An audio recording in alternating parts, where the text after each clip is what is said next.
The strange thing about disrespect is that it doesn't seem to happen evenly. Two people can walk into the exact same room, talk to the exact same people, and walk away with completely different experiences. One gets interrupted. One gets talked over. One gets canceled on at the last minute. The other doesn't. And if you're honest, you've probably noticed this pattern in your own life. Certain people seem to attract disrespect wherever they go. Different friends, different coworkers, different relationships. The names change, but the script stays exactly the same, which raises an uncomfortable question.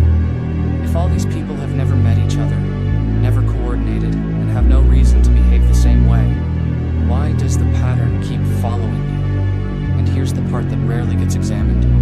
The names change, but the script stays exactly the same. You can change jobs, you can cut off toxic friends, you can move to a completely different city where nobody knows your past. And yet, within 6 months, a new group of people who have never met your old group, never coordinated, and have no reason to dislike you will start treating you the exact same way. If you take someone trapped in this pattern and put them in a room, they get ignored.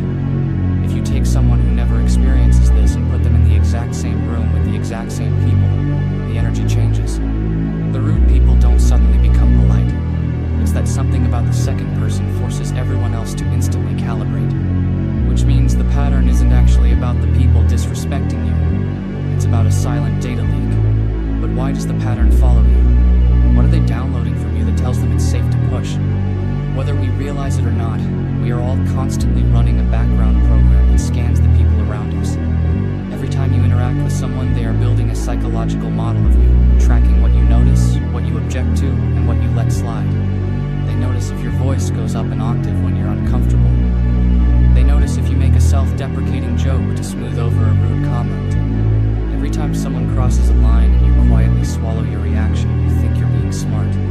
You tell yourself you're just picking your battles or keeping the peace. But to the human brain looking for boundaries, silence isn't empty space.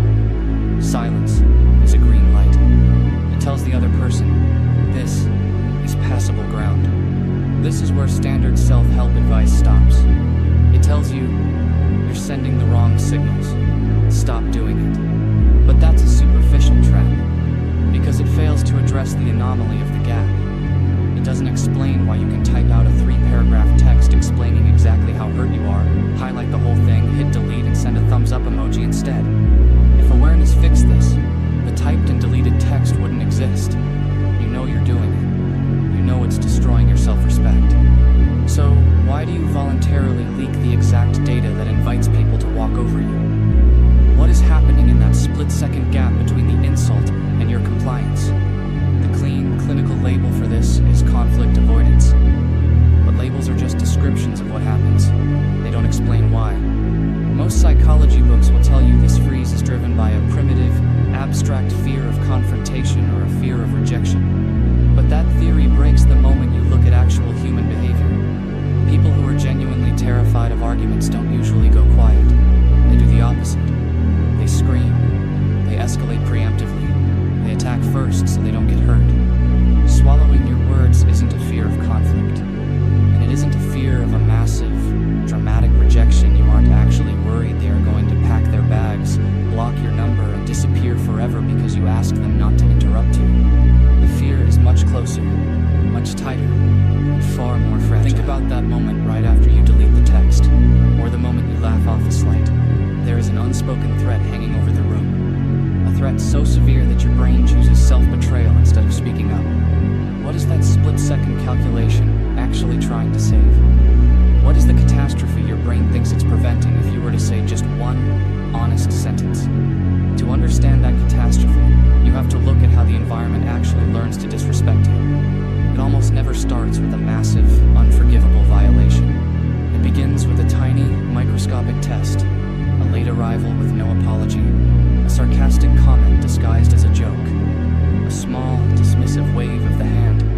When that moment passes without a consequence, a new baseline gets established. The next violation pushes just a millimeter past that new line. When that passes too, the boundary shifts again. Nobody is sitting in a dark room plotting how to mistreat you. They are simply doing what human behavior always does when it encounters available space.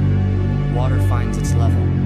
so does behavior. And the open space it keeps finding was built brick by brick by a highly specific persona, the managed version of you. The version of you that laughs at the offensive joke and then thinks about it in the shower 3 hours later. The version that never becomes a chore to love.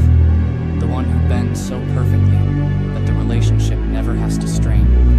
If this still feels abstract, notice how often the pattern hides inside moments that look completely ordinary. A friend makes a joke at your expense in a group setting. Everyone laughs. You laugh too. The conversation moves on. Nothing dramatic happened. Nobody raised their voice. Nobody got into an argument. But hours later, you're replaying the moment. Not because the joke was devastating. Because part of you wanted to say something. Part of you wanted to ask why that comment felt necessary. Part of you wanted to stop laughing and let the silence sit there for a second. And yet none of those things happened. The managed version of you took over before the conscious version even had a chance to vote. That's what makes this pattern so difficult to see. It rarely feels like self-betrayal in the moment. It feels like maturity. It feels like being easygoing. It feels like maintaining harmony. Only later, when you're alone with your thoughts, does the cost become visible. Because the conversation ended for everyone else, but it never really ended for you. Some part of you is still sitting in that room, replaying a sentence you never said. But ask yourself, why does this persona have to run 24/7s? Why does the connection feel so incredibly fragile that a single boundary could cause it to shatter? Why do you automatically assume that the warmth in the room is contingent on you remaining completely invisible? Every single one of these unanswered questions, the pattern that follows you from town to town, the data you leak to the room, the text messages you delete, the terror of a 2-degree drop in the temperature of a conversation, they don't lead to 5 different psychological problems. They all collapse into one single, unexamined belief. A rule you've been carrying around for so long that it stopped feeling like a rule and started feeling like reality. The belief that the full, unedited version of you, with actual limits, real anger, and a genuine reaction when a line is crossed is simply too much to bring safely into a connection. You run the management system because somewhere in your past, you learned that the unmanaged version of you was a problem to be solved rather than a person to be known. You learned that if you showed up with weight, people would leave. So you built the open space. You allowed the baseline to shift. You taught the room that your feelings didn't require maintenance. To break the pattern, you don't need a checklist on how to set boundaries. Behaviors don't change because you read a script. They change when you realize that the foundation you built your relationships on is an illusion. You have been terrified of what would happen if you stopped managing yourself, assuming the people closest to you would walk away. But the most profound shift happens when you look at the pattern from the outside. The people disrespecting you